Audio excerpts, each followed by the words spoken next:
Hi everyone, hopefully everyone's doing well. So this will be I don't know, a 10-part series, a filler series, I suppose, a break from the vlogs while I'm doing other things. Yeah, for the next 2 weeks.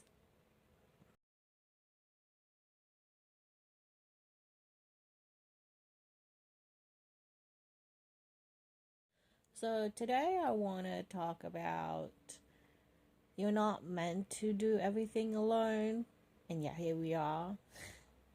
Well, technically, you will never be alone anyway. You will never be able to do things alone. Technically, like literally, you can't because even like this phone is built by someone, right? Like this pillow is made by someone or by a lot of people. This shirt is made by a lot of people, and to get to this particular spot, it needed a lot of coordination for people to for me to be able to buy it and get it here. So technically, you can never actually do it alone.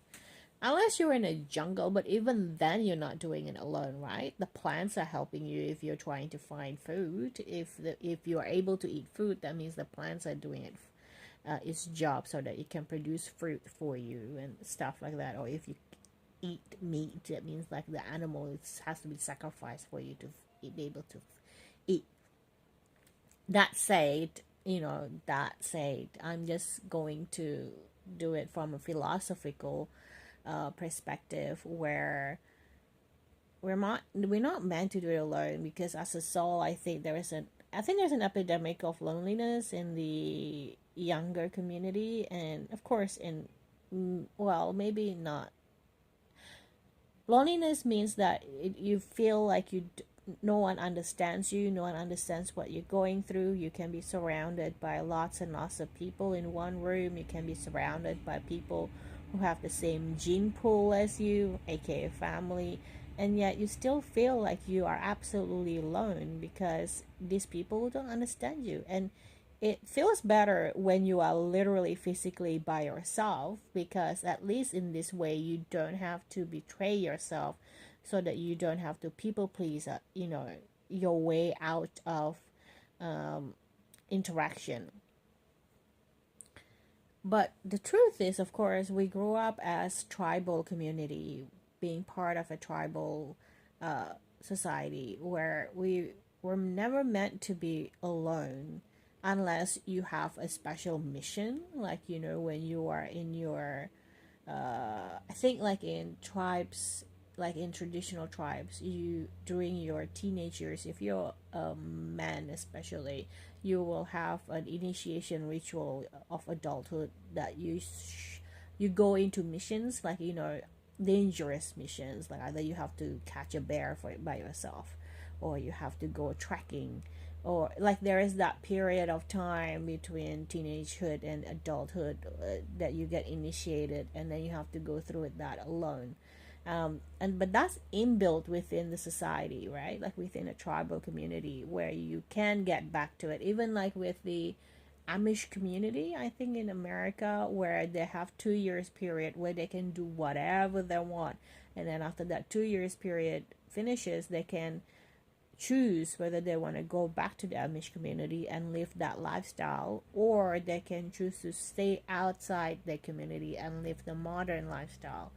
And with, I think, the Church of Latter-day Saint, they usually have a 2 year period where they become missionary around the world, where you get paired up by another missionary, basically to spread the words. And so you basically are going to be outside your comfort zone, be in international situation, and you'll be by yourself most of the time. So that's like, I think the word being alone and being by yourself means like you are no, is it, I I don't know the word, excommunicated in a way, like not in a negative sense, like when the church of the Catholic Church excommunicate you, but like it means like you are, the society allows you to give yourself a space to explore your identity of who you want to become, giving you choices in a lot of ways. But I think in this modern society, that choices has been taken away and being done without the support of society, which is not how the other people do it, right? They doing it with the support of society, because this is how we operate. We will give you time to do it.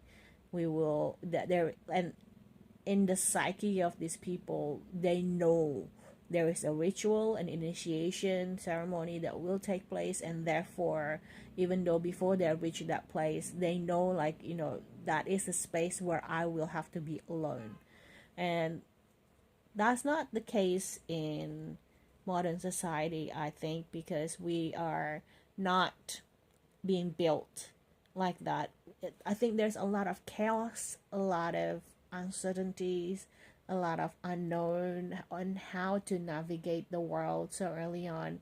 And yet, a lot of parents, I feel like, not really ready to be parents. I think, like, in my head, I don't have any kids. I'm 40, but I'm thinking if I have a kids, I have to be prepared with the fact that first there might be some issues, physical issues with them.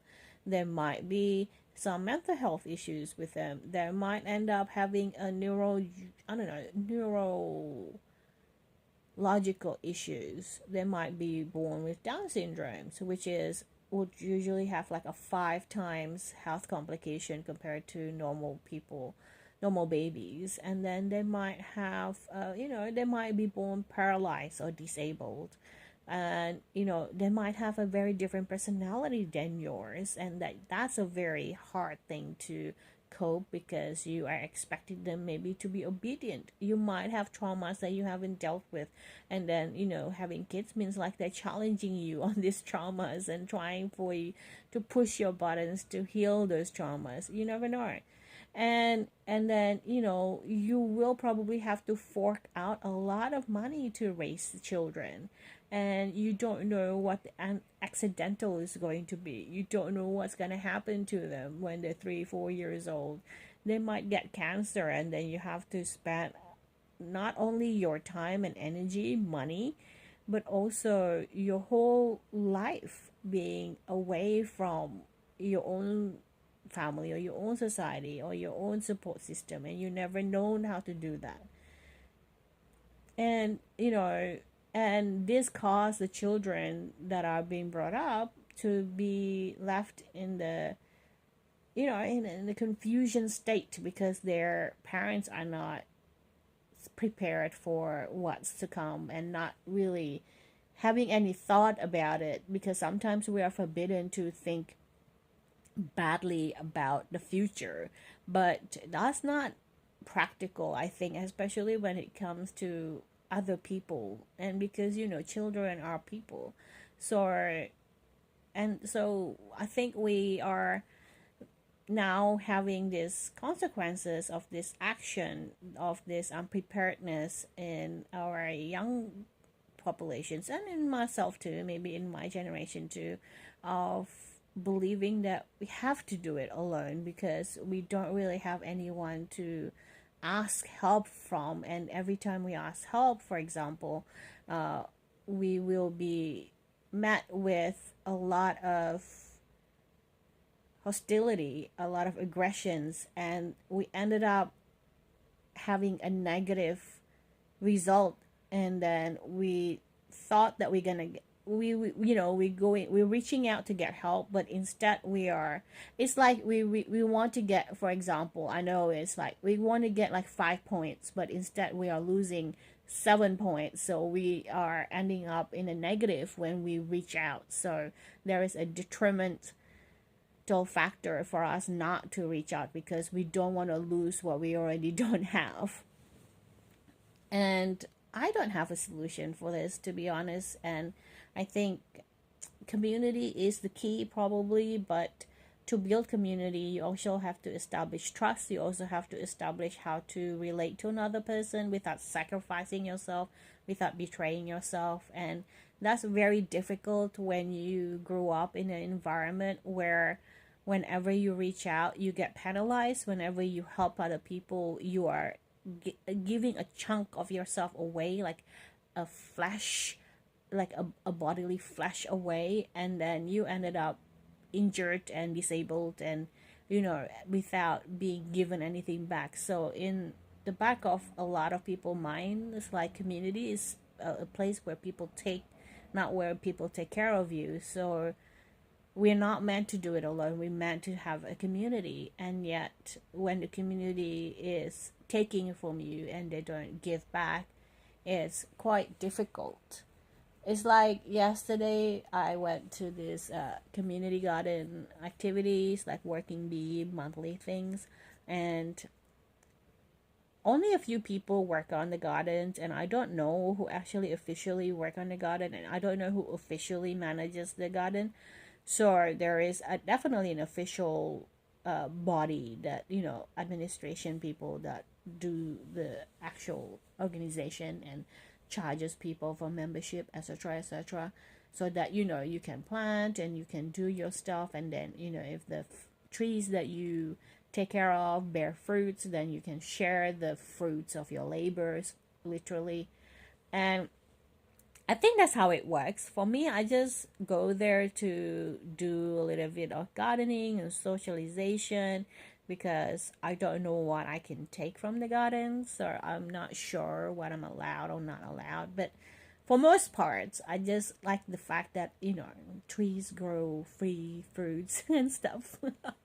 I enjoyed that bit, like, oh, this trees is giving. But anyway, yesterday, as after we finished our stuff, we were having afternoon tea and everything, and then we saw someone kind of like pottering into the garden with a little container to pick like the fruits of one of the plants, and everyone who is in the club is basically saying, who is that, like we don't know, like we don't know who that is and stuff. So they basically just come around and pick stuff for themselves to eat or to cook, and in front of us. So literally the scene was like someone stealing right in front of our eyes. But I don't know if they know it's stealing, because maybe they think it's a community garden, so it belongs to us as well.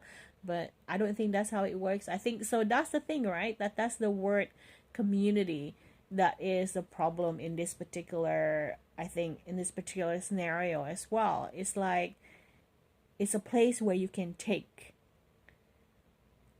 like, not a lot of people, but a lot of people don't realize it's also a place where you have to give, and it's a problem.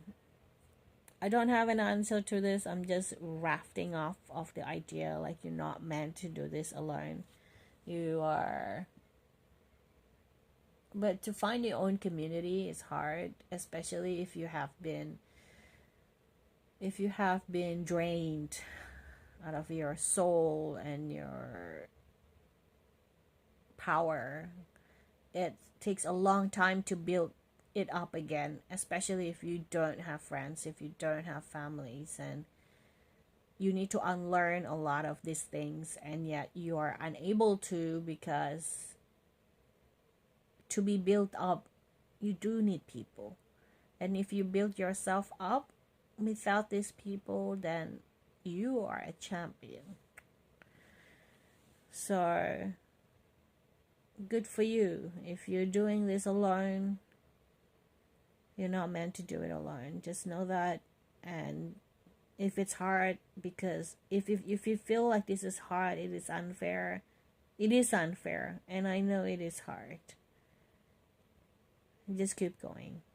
There is no other way for it to not go for now.